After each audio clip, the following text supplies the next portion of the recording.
ওয়ালাইকুম আসসালাম রহমতুল্লাহি ওয়া বারাকাতুহু। জি, শুনলাম আপনার প্রবলেম।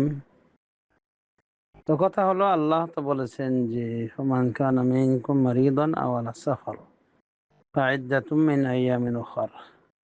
সুতরাং তোমাদের মধ্য হতে যে ব্যক্তি রোগী হবে অথবা সফররত থাকবে, ফাইদ্দাতুম মিন আইয়ামিন উখার, তারা এই রমাদানের ছেড়ে দেওয়া দিনগুলির গণনা করে আদায় করে নেবে অন্যান্য দিনে। তো রোগীর ক্ষেত্রে আল্লাহ এভাবে সূরা আল বাকারায় বলে দিয়েছেন। তো রোগী দুই প্রকার।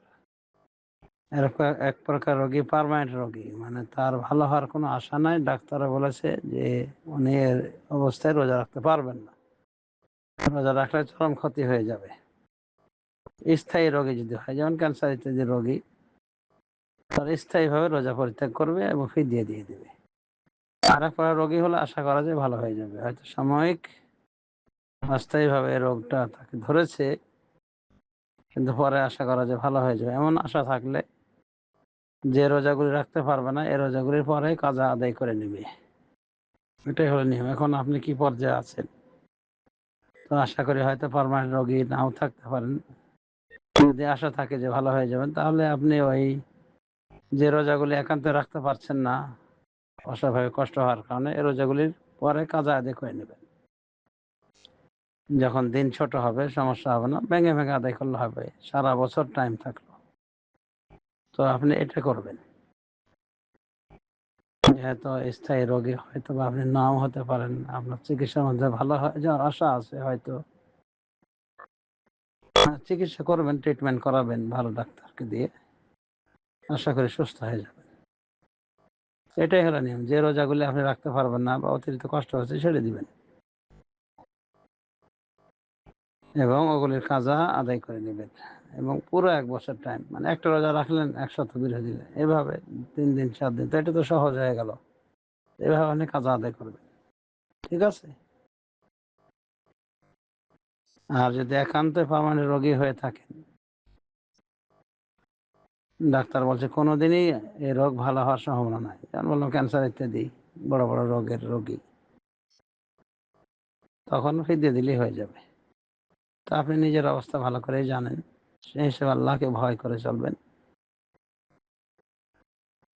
যদি এ, আল্লাহর ভয় না থাকে, তাহলে সবকিছু করা যায়। অনেকেই ওই বলে পেটের ব্যথা, এটা বলে ওই মানুষকে বলে যে সে অসুস্থ, কিন্তু অসুস্থ না, রোজা যাতে করে সে ফ্রিতে থাকতে পারে, মানে রোজার দিনে যাতে সে রোজা ভঙ্গ করে অনাহার করতে পারে, এরকম তো না। আপনি মোত্তাকি মেয়ে, মাশাআল্লাহ।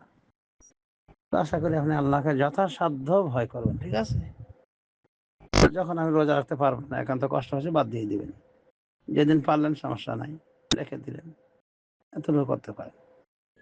আবারও বলছি, যদি পার্মানেন্ট রোগী হয়ে থাকেন, বড় বড় রোগীদের অন্তর্ভুক্ত হয়ে থাকেন, তাহলে আপনার জন্য আর কোনো দিনই রোজা রাখা লাগবে না, কাজা আদায় করলে হয়ে যাবে, না ফিদিয়া আদায় করলে হয়ে যাবে। আর যদি সক্ষমতার আশা থাকে বা বিরতি দিয়ে হলেও রাখতে পারবেন, যেমন 7টা বছর, আমার তো মনে হয় এটা সম্ভব আপনার জন্য।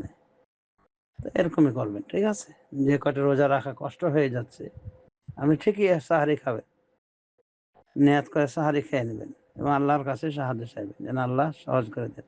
আল্লাহুম্মা আইন্নি আলা যিকরিকা ওয়া শুকরিকা ওয়া হুসনি ইবাদাতিকা। এই জিকিরটার অনেক এনার্জি আছে, এর মাধ্যমে আল্লাহর কাছে সাহায্য চাওয়া হয়।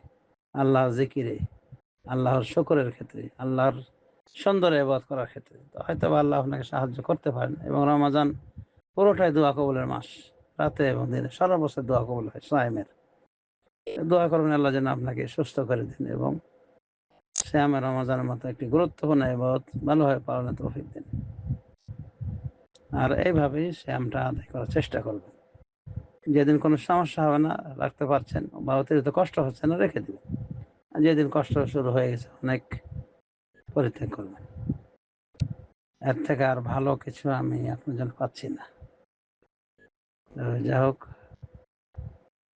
পার্মানেন্ট রোগের জন্য ফিদিয়া লাগে, পার্মানেন্ট রোগী না হলে ওটা আদায় করতে হয়। এটা তো সূরা বাকারা আল্লাহ বলে দিয়েছে 183 নম্বর আয়াতে। অন্য দিনে গণনা করে আদায় করে নিতে বলছে রোগীকে। রোগীকে অনুরূপভাবে মুসাফির ব্যক্তিকে, যে প্রয়োজনীয় কাজে সফররত, সফরে যে কয়দিন যাবে রোজা রেখে নেবে পরে। আপনি নিজেকে এভাবে বিবেচনা করবেন যে আপনি কোন ধরনের রোগী হয়েছেন বা ডাক্তার আপনাকে কোন ধরনের রোগী আখ্যা দিয়েছে।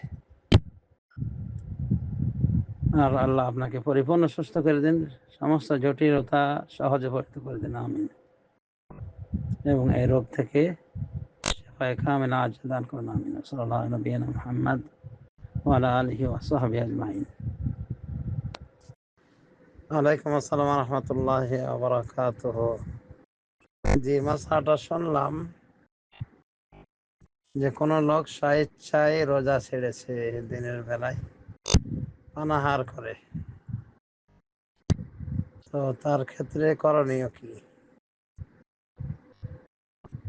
তার কি ওই বড় ধরনের কাফারা লাগবে, যেটা বলা হয়ে থাকে গোলাম আজাদ করা, না পারলে 2 মাস লাগাতার সিয়াম পালন করতে হবে, সেটাও না পারলে 60 জন মিসকিনকে খাওয়াতে হবে,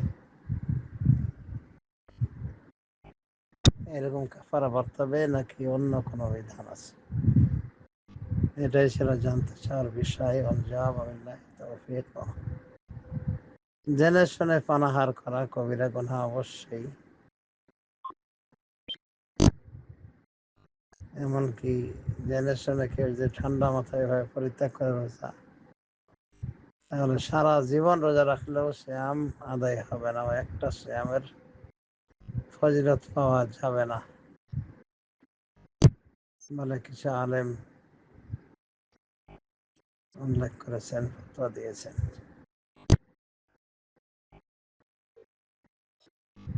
এখন কথা হলো যে এই লোকের করণীয় কি তাহলে? হ্যাঁ, অধিকাংশ ওলামায়ে কেরামের নিকট তার করণীয় হলো যে ওই রোজাটা সে রেখে দেবে, আল্লাহর কাছে মাপ চাইবে এবং রোজাটাই রেখে দেবে, বাস এতটুকুই যথেষ্ট।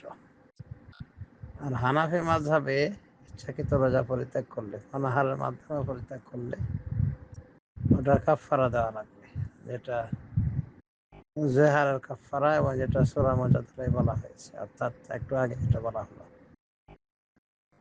তো এটা সঠিক নয়, বরং শুধুমাত্র স্বামী স্ত্রী দিনের বেলা সহবাস করলেই এই কাফারা বর্তাবে।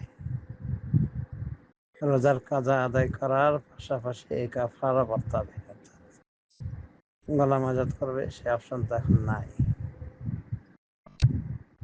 যদিও শরীয়তে রহিত হয়নি, কিন্তু এই সিচুয়েশন আসেনি, পাওয়া যাচ্ছে না। আচ্ছা, গোলাম আজাদ না করতে পারলে পরবর্তী স্টেপে বলা হয়েছে 2 মাস লাগাতার শ্যাম পান করবে বিরতিহীন ভাবে। শরীর সম্মত বিরতির জায়গা সেগুলো আলাদা, যেমন ঈদ উল ফিতরের দিন রোজা রাখতে পারবে না, ঈদ উল আজহার 4টা দিন শ্যাম পান করতে পারবে না, বাকি কোনো বিরতি দেওয়া যাবে না, একেবারে লাগাতার শ্যাম পান করতে হবে 2 মাস। সেটাও যদি পালনে সক্ষম না হয়, তাহলে তৃতীয় পর্যায়ে যেটা করণীয় সেটা হলো 60 জন মিসকিনকে খাদ্য খাওয়াবে, মধ্যমানের। তো এই কাফারা মুগাল্লাযা বলা হয়, এটা কঠিন কাফারা। এটা শুধুমাত্র স্বামী স্ত্রী দিনের বেলা মিলিত হবে, বা হয়তো কেউ মনে করেছিল, এরকম মান্যত করেছিল যে আমরা স্বামী স্ত্রী মিলিত হব না দিনে বা রাতে রমজান উপলক্ষে, তাহলে যে কোনো সময় মিলিত হলে এই কাফারা বাড়তে হবে, রাতেও দিনেও যদি মান্যত করে থাকে। তাছাড়া দিনের বেলাতেই শুধু স্বামী স্ত্রী মিলিত হলে এই কাফারা বাড়তে হবে, আর সাধারণ পানাহারের কারণে এই কাফারা বাড়তে হবে না। করণীয় কি সে বিষয়ে বুঝতে পেরেছেন কিছু ওলামায়ে মনে করেন যে সারা জিন্দেগি রোজা রাখলো, এই রোজার ক্ষতিপূরণ করতে পারবে না, সে এই রোজার ক্ষতিপূরণ দিতে পারবে না, তাই তার জন্য কাজাও নাই, কিছুই নাই, সে আল্লাহর কাছে তওবা করে নেবে এই অপরাধের কারণে। তখন তো অধিকাংশ আলেমেরা মনে করেন যে কাজা আদায় করে নেবে, মানে ওই দিনের পরিবর্তে আর একটা দিন সিয়াম পালন করে নেবে, এতটুকু যথেষ্ট হয়ে যাবে। আর তওবা ইস্তেগফার করবে, আল্লাহর কাছে মাফ চাইবে এই কৃত অপরাধের জন্য। আশা করি বিস্তারিত জানতে পেরেছেন। বারাকাল্লাহু ফিকুম। পরিশেষে আবারও বলবো যে স্বামী স্ত্রী মিলিত হলে দিনের বেলায়